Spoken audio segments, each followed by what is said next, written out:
বাংলাদেশের বর্তমান পরিস্থিতি আমরা যেটা লক্ষ্য করছি, বিভিন্নভাবে সাম্প্রদায়িক সম্প্রীতি বিনষ্টের জন্য কিছু চক্রান্ত গড়ে উঠছে। এমনকি স্বধর্মের মধ্যেও বিভিন্ন রকমের এমন কিছু ঘোলাটে পরিস্থিতি সৃষ্টি করছে, যার সবকিছুর একটা উদ্দেশ্য হচ্ছে বাংলাদেশের শান্তিপূর্ণ পরিবেশ বিনষ্টের মধ্য দিয়ে আগামী নির্বাচনকে যাতে বাধাগ্রস্ত করতে পারে। এটা সবকিছুর সাথে কিন্তু বাংলাদেশের গণতান্ত্রিক প্রশ্ন জড়িত।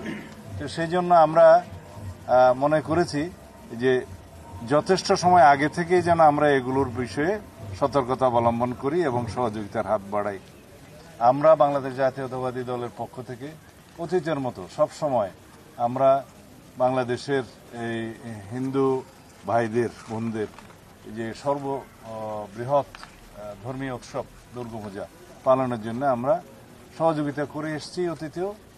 আপনারা জানেন গত বছর সরকারের পাশাপাশি বিএনপির সর্বস্তরের নেতাকর্মীরা সমস্ত জায়গায় সারা বাংলাদেশে এই দুর্গা পূজা উৎসবের সমস্ত দিনে পাহারায় রত ছিল এবং সবাই সহযোগিতা করেছে, সর্বোত্তম সহযোগিতা করেছে।